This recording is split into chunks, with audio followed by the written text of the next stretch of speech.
Hormat dan patuh ini ada dua macam. Yang pertama kepada orang tua dan yang kedua kepada guru.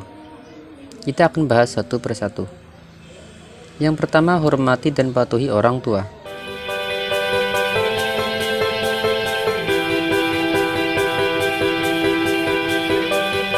Perintah berbakti kepada orang tua terdapat dalam Quran surat Al-Isra ayat 23 sampai 24.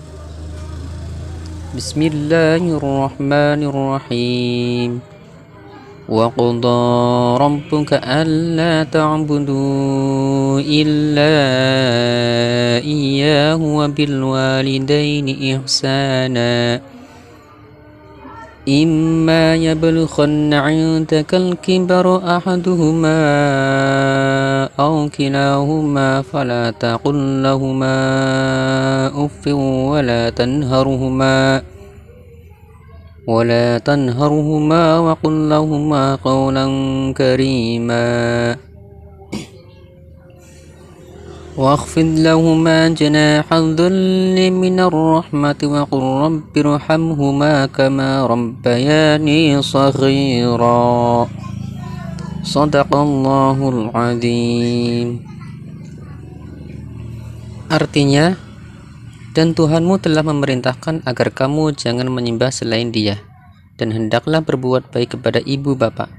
Jika salah seorang di antara keduanya atau kedua-duanya sampai berusia lanjut dalam pemeliharaanmu, maka sekali-kali janganlah engkau mengatakan kepada keduanya perkataan dan janganlah engkau membentak keduanya, dan ucapkanlah kepada keduanya perkataan yang baik, dan rendahkanlah dirimu terhadap keduanya dengan penuh kasih sayang, dan ucapkanlah, wahai Tuhanku, sayangilah keduanya sebagaimana mereka berdua telah mendidik aku pada waktu kecil.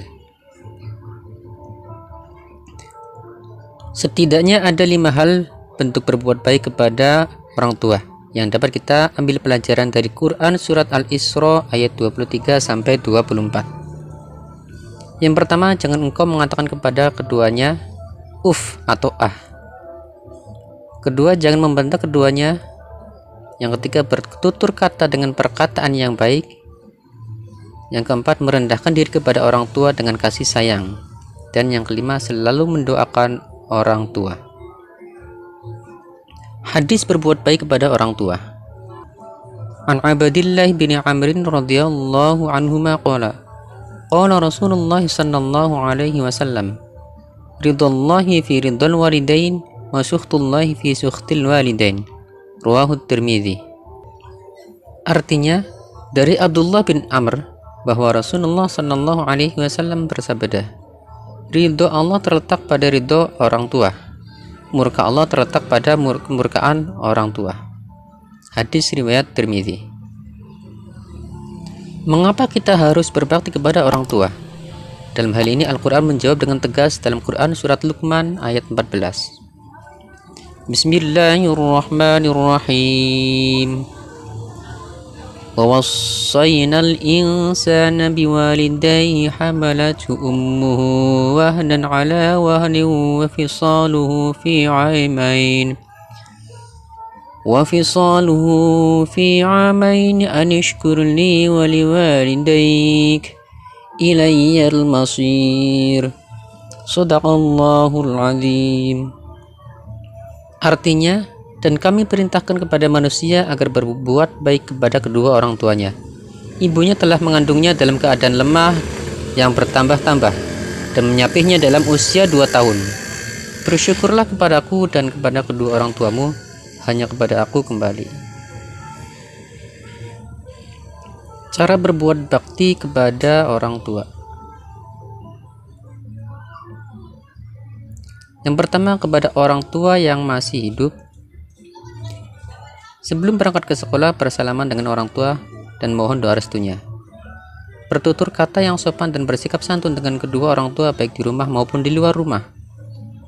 Membantu kedua orang tua di rumah, mengikuti keinginan dan saran orang tua dalam aspek kehidupan selama keinginan tersebut tidak bertentangan dengan ajaran Islam. Mendoakan kedua orang tua minimal setelah sholat wajib. Mendahulukan berbakti kepada ibu, setelah itu baru kepada ayah. Selanjutnya kepada orang tua yang sudah meninggal.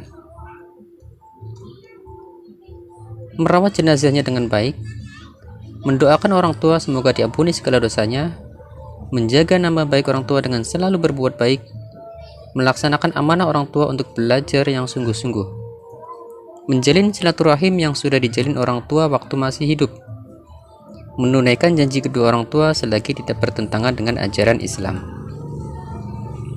Manfaat hormat dan patuh kepada orang tua. Berbuat baik kepada orang tua merupakan amalan yang utama. Berbuat baik kepada orang tua mengantarkan kita mendapatkan ridho dari Allah Subhanahu wa taala. Berbuat baik pada orang tua dapat menghindari dari murka Allah. Salah satu sebab diampuninya dosa, berbuat baik kepada orang tua menjadi sebab masuknya ke surga. Pembahasan yang kedua yaitu hormati dan patuhi guru. Guru mempunyai dua tugas yang mulia, yaitu menyampaikan ilmu pengetahuan dan membentuk karakter peserta didik.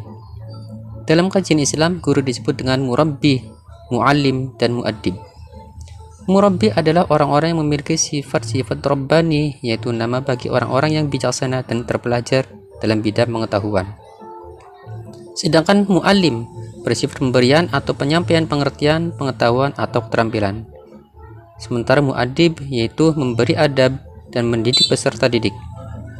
Antara ketiga hal tersebut seharusnya menjadi satu kesatuan yang harus dimiliki guru. Manfaat hormat dan patuh kepada guru. Ilmu yang telah diterima akan lebih bermanfaat bagi diri sendiri maupun orang lain. Memudahkan dalam memahami materi pembelajaran yang sedang dipelajari, karena dengan hormat dan patuh kepadanya, maka guru dengan senang hati menjelaskan materi pembelajaran. Guru akan selalu mendoakan peserta didik dalam setiap doanya agar diampuni segala dosanya dan diberi kemudahan dalam menjalankan amanah. Cara berbakti kepada guru. Yang pertama, kepada guru yang masih mengajar. Saat bertemu di sekolah ataupun di luar sekolah, menyampaikan senyum, salam, dan sapa.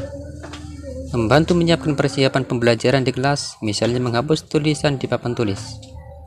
Memperhatikan guru saat menjelaskan materi pembelajaran. Apabila bertanya, disampaikan dengan cara yang santun, serta melaksanakan tugas pelajaran dengan sebaik-baiknya. Kepada guru yang pernah mengajar. Apabila bertemu, menyampaikan senyum, salam, dan sapa, bertutur kata dan bersikap sopan dan santun, menjalin silaturahim, mendoakannya semoga selalu diberi kesehatan, kemudahan, dan kesuksesan, melaksanakan amanah yang diberikan untuk menjadi anak yang soleh dan soleha. Tentang ini yang karena saya tahu gitu. Di Jeddah ini ada satu orang syekh, suaranya bagus. Kalau sholat Jumat penuh masjid. Kalau dia jadi imam, masya Allah suaranya gitu. Dia juga kalau khutbah, hampir semuanya orang nangis kalau bicara masalah akhirat, khusyuk. Jadi dia ikhlas sekali gitu. Dia cerita dalam salah satu khutbahnya, saya dengarkan ceramahnya. Dan ini tradisi saya suka dengar ceramah-ceramah. Walaupun saya sudah sering isi ceramah, gitu kan? Kita tidak boleh batasi dengan ilmu. Selalu kita merasa haus dengan ilmu itu. Maka saya dengar ceramah, dia mengatakan pada saat saya salah satu Jumat, saya lagi jadi imam, di rakaat kedua, pas sujud pertama ada suara gemuruh tengah-tengah masjid. Dia bilang, lalu saya salam, saya tanya, saya pakai mic, kenapa itu, ada apa? Dia bilang, Syekh, ada orang jatuh tadi waktu sholat sujud rakaat kedua, sujud pertama jatuh. Kata syekhnya, berikan dia ruang biar dia bernafas dan tolong antar beberapa ikhwah, tolong antar ke rumah sakit terdekat. Waktu diantar, kata dokternya, orang ini sudah mati setengah jam yang lalu. Maksudnya pada saat dia lagi sujud di hari Jumat, gitu kan? Ini luar biasa. Kata syekhnya, ini jelas-jelas husnul khatimah. Hadis Nabi SAW, siapa yang meninggal hari Jumat tidak akan kena fitnah kubur, dan juga dia mati dalam keadaan sholat, jelas dari ibadah, apalagi lagi sujud kepada Allah SWT. Lalu dia bilang, datang adiknya mengambil jenazah kakaknya. Lalu saya bilang, ini kakakmu datang jauh-jauh sholat di sini karena dia mau sholat dengan saya. Dia mau dengar ceramah, dia mau dengar suara bacaan Al-Quran. Maka saya minta, tolong izinkan saya memandikan jenazahnya. Kata adiknya, baiklah, silakan. Datanglah Syekh ini ke rumahnya, dimandikan jenazahnya. Kemudian malam takziah pertama, dan disunahkan 3 malam takziah. Malam takziah pertama, kata Syekhnya, setelah selesai jamu tamu-tamu semua, gitu kan, tamu datang mendoakan, mereka membawa makanan lalu mereka pulang. Lalu kata Syekhnya, saya tanya adiknya, kakakmu ini sebenarnya apa sih perbuatan amal dia yang paling menurut kamu Allah ridhahi? sampai Allah tutup dengan husnul khatimah begini. Dia bilang, Syekh, kami punya orang tua, ayah kami sudah meninggal, ibu kami masih ada hidup, dan kami 6 orang bersaudara semuanya bakti dengan ibu kami. Tapi kakak saya ini punya kelebihan plus. Setiap kami datang ke rumah ibu kami, pasti dia yang paling pertama ada. Sisirin rambutnya, aturin bajunya, laki-laki ngurus gitu. Orang tuanya, ibunya dirawat betul sama dia. Dia bilang sampai kalau sisirnya patah dia yang gantiin, sampo, sabun semua dia yang siapin, semuanya diperhatikan. Maka kata syekhnya, pantas Allah tutup dengan husnul khatimah, pantas Allah tutup dengan itu. Dan teman-teman, apa yang melarang anda mengirimkan misalnya dari Bali di sini atau dari Denpasar ini ada rezeki, kirimkan ke Jawa, keluarga kita tahu di sana ada sampo, tahu di sana ada sabun, tahu. Kenapa kalau kita paketin dari sini khusus buat mereka? Maka luar biasa, mungkin kita korbanin 500 ribu, 300 ribu, teman-teman sekalian sudah cukup orang tua kita mendoakan kita seumur hidupnya. Bagaimana kalau setiap bulan kita rutinkan, gitu kan?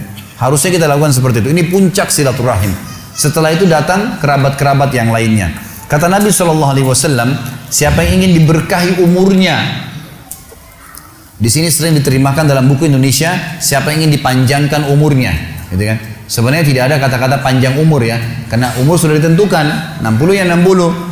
Tapi di sini maksudnya diberkahi. Jadi kalau dia punya 60 tahun, dia sering silaturahim, dengan ada orang lain punya umur 60 tahun tidak silaturahim, kita temukan yang sering silaturahim ini akan berkah hidupnya. Sudah banyak bangun masjid, sudah banyak kegiatan-kegiatan sosial, Allah berkahi umurnya. Siapa yang ingin diberkahi umurnya dan diluaskan rezekinya, maka dia sebaiknya melanjutkan silaturahim.